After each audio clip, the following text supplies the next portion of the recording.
Notre invité Gilles Kepel, bonjour. Bonjour. Gilles Kepel, politologue, spécialiste de l'islam, professeur des universités à Sciences Po notamment et auteur de Passion française, c'est votre dernier livre, Les voix des cités chez Gallimard. Et dans ce livre, vous êtes allé enquêter à Roubaix-Tourcoing.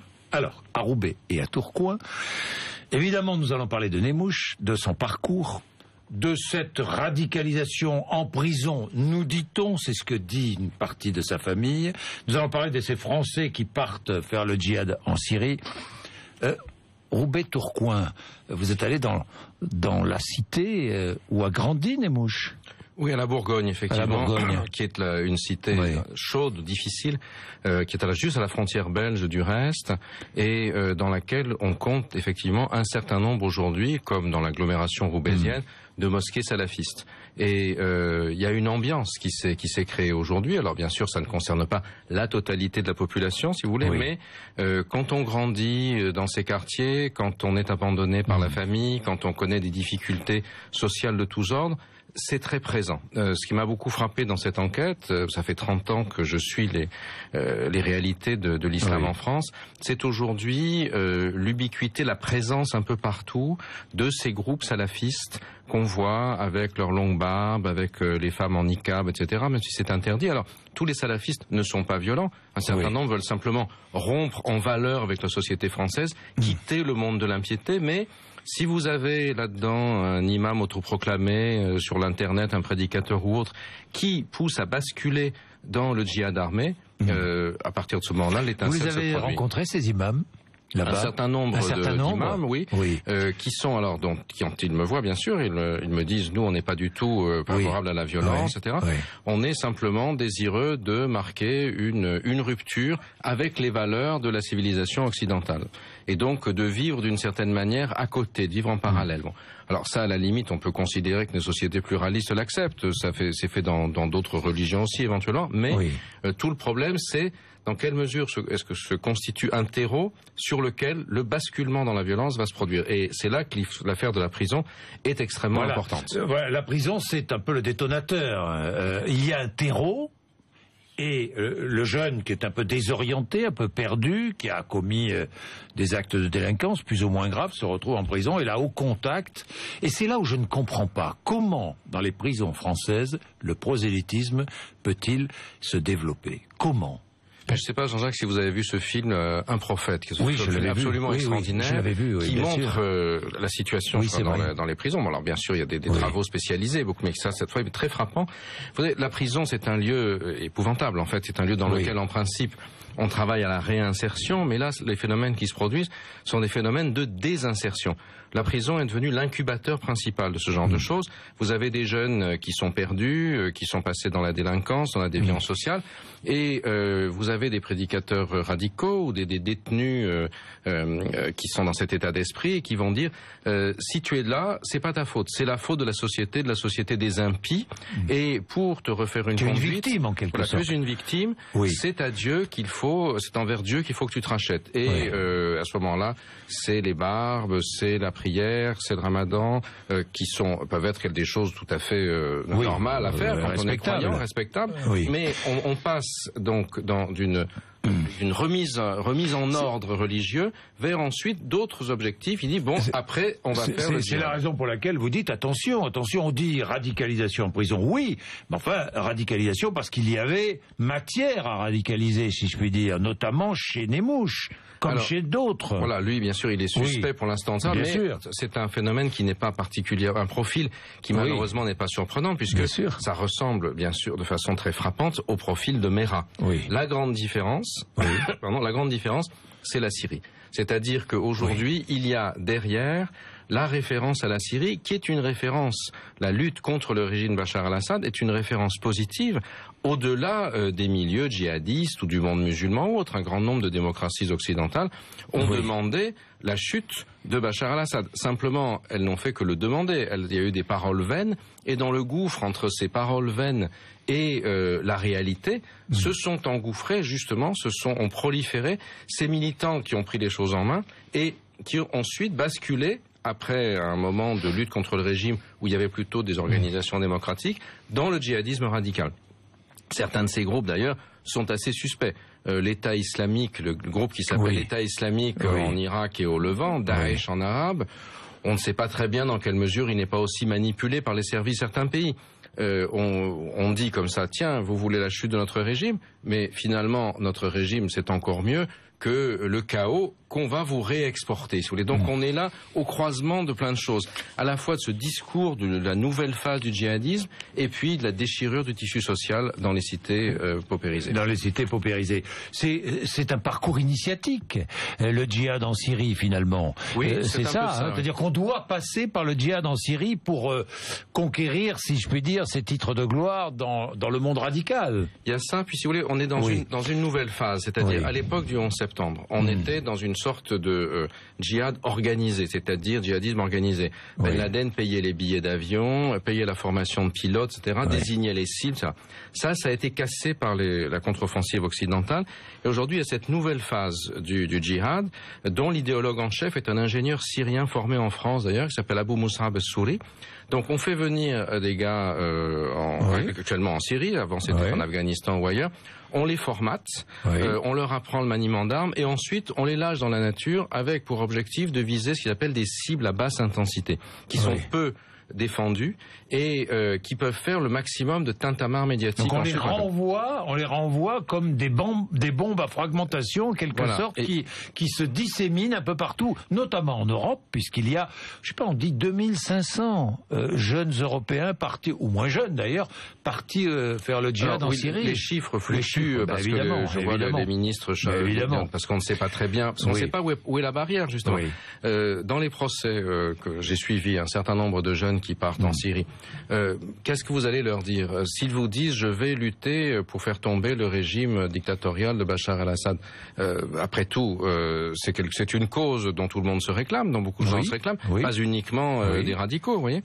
Et ce qui est important aujourd'hui, c'est de voir comment dans l'affaire aussi bien de Toulouse que de Bruxelles, ce sont des centres communautaires juifs qui ont été visés.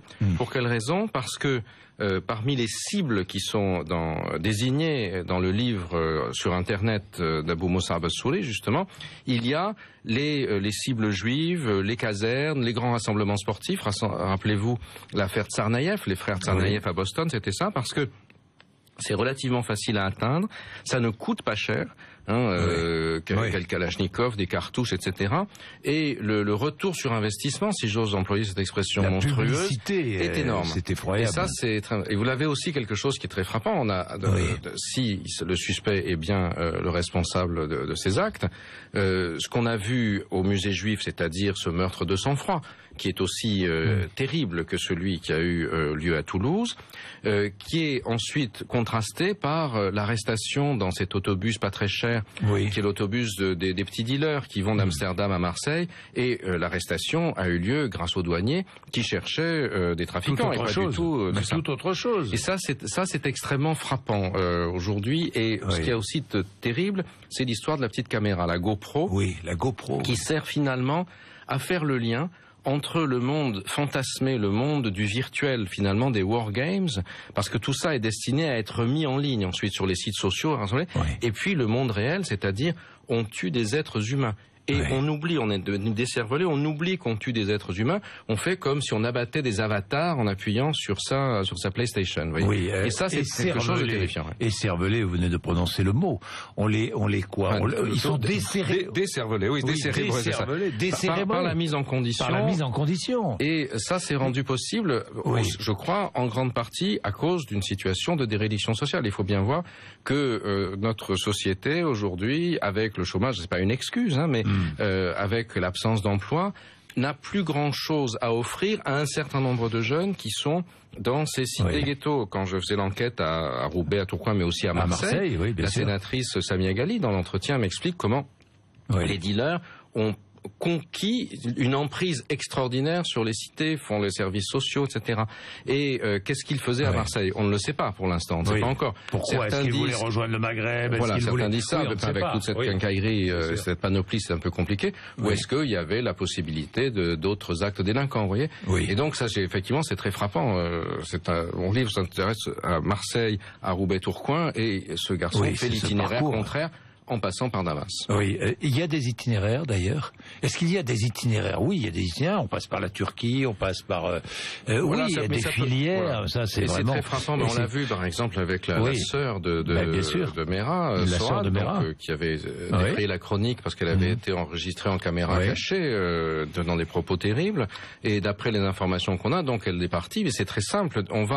Le Turquie, c'est le tourisme tout venant, très, très facile. Très facile. Un charter pour Istanbul, c'est rien, il y en a partout. Et puis ensuite, vous passez près de la frontière syrienne. Les Turcs sont conscients de ça, évidemment. Alors, luttent contre ça ou pas? Il y a une ou sont complices d'une manière ou d'une autre? Ils sont aujourd'hui complices. Je dis ça parce que les Turcs et les Syriens au pouvoir sont presque en guerre. Sont en bisbille. Alors c'est extrêmement complexe, il y a des relations très compliquées entre eux, mais aujourd'hui il y a une forme de collaboration entre les services turcs et les services occidentaux. Un certain nombre de gens qui ont été arrêtés et extradés en Europe récemment ont été arrêtés par les Turcs à la frontière, mais pour l'instant ça reste encore très flou. C'est d'ailleurs une demande récurrente des services de l'Union européenne à la Turquie d'être plus actifs dans ce domaine. Mais Gilles Kepel, les solutions, parce que j'entends tout et un peu n'importe quoi, et vous aussi j'imagine. On nous dit il faut contrôler toutes celles et ceux qui reviennent du djihad.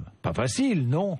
D'abord parce qu'on ne les connaît pas tous, on ne les a pas tous identifiés. Ensuite, on va pas mettre un policier derrière chaque jeune qui revient de vacances en Turquie ou qui revient non.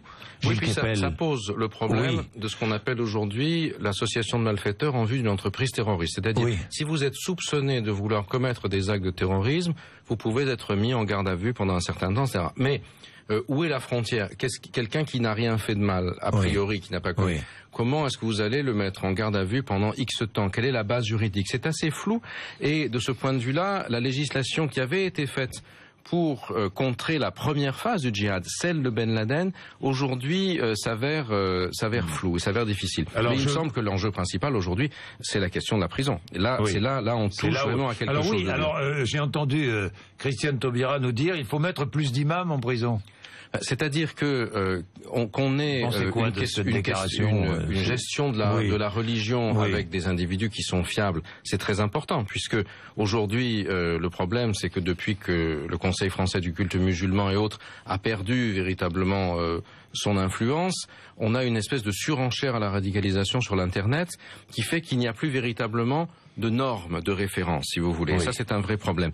Maintenant, il faut être sûr des gens avec qui on traite, parce qu'on a vu aussi toutes sortes de manipulations se produire. Et ça, moi, j'en ai observé, y compris sur le terrain électoral. C'est-à-dire manipulation. C'est-à-dire des gens qui tiennent un discours et qui font autre chose.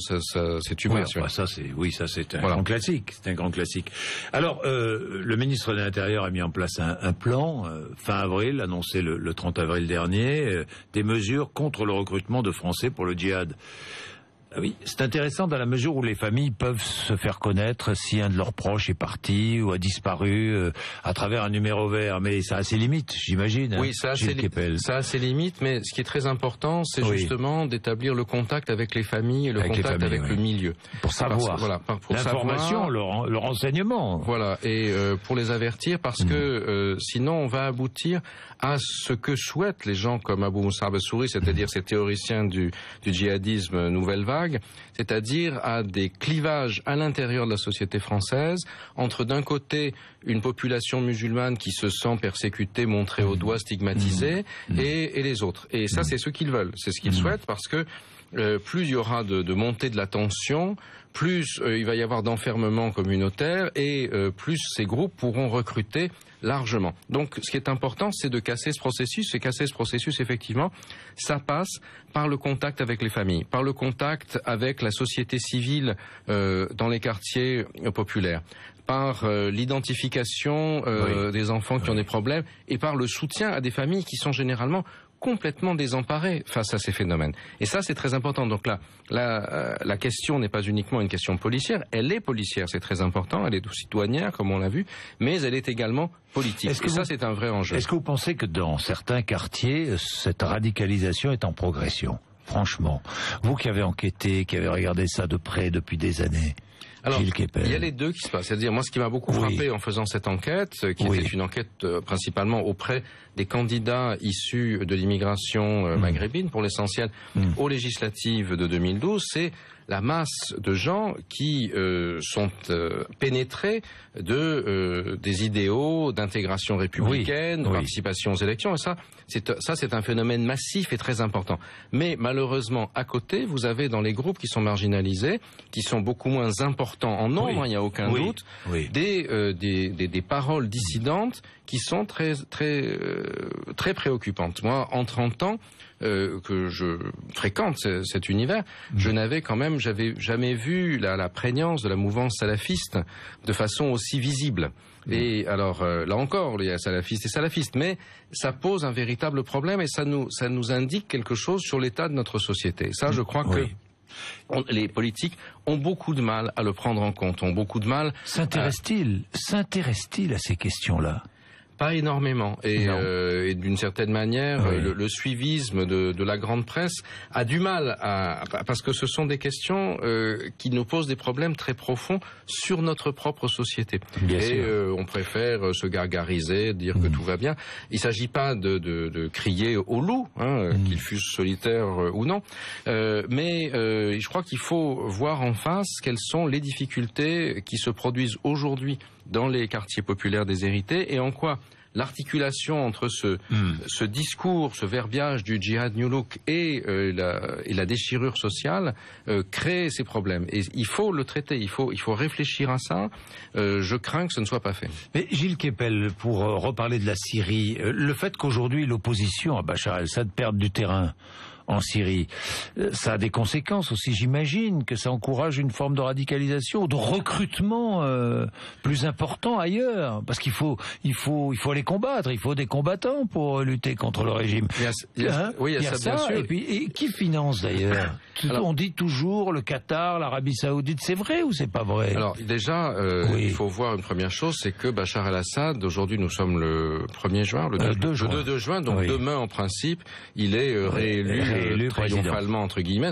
C'est bien sûr une mascarade, mais si elle se déroule, c'est parce que le régime a l'impression qu'il peut faire cette manifestation, même si ça fait sourire. Néanmoins, c'est tout ce qui lui importe, c'est de dire, vous voyez, moi je peux organiser ce genre de choses, alors qu'en face, ceux qui se réclamaient la démocratie, c'est le chaos, c'est la violence, c'est la barbarie, et d'ailleurs ils vous reviennent dans la figure. Il y a un effet de boomerang vers les pays européens qui sont contre moi, et vous voyez ce qu'il en est.